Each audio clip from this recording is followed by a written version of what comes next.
That faint sound you hear in your home? What if it's not the house settling?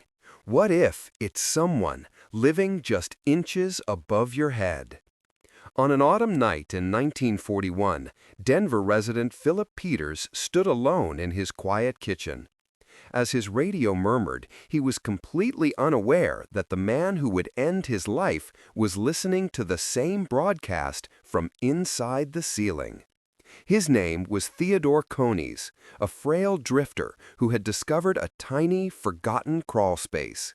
For 5 weeks, he lived as a ghost within the walls, a parasite in the heart of the home.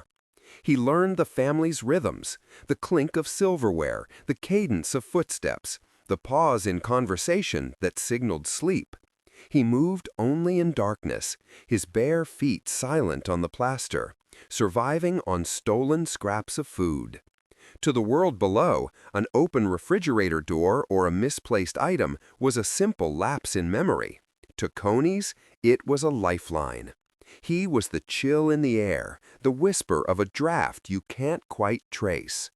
But such a fragile existence cannot last.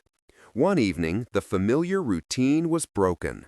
A sudden noise, an unexpected confrontation. Coneys was discovered. Cornered and desperate, the silent observer turned violent.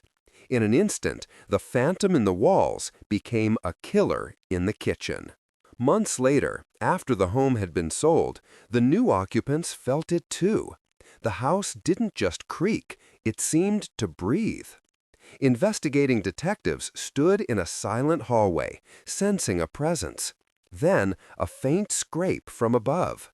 They cut their lights and waited in the pitch black until a nearly invisible panel above a closet door shifted. When they lunged, a skeletal figure tumbled from the suffocating darkness, proof that a man had been living inside the very structure of the home all along. This case is a terrifying early example of what we now call phrogging, the act of secretly living in another person's home. It exposes a chilling vulnerability.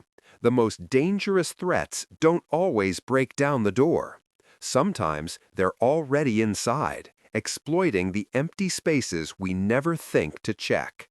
The true horror isn't just the crime, it's the unnerving proximity. It's the weeks spent listening to a man's life only to be the one to end it, separated by nothing more than a few inches of wood and plaster.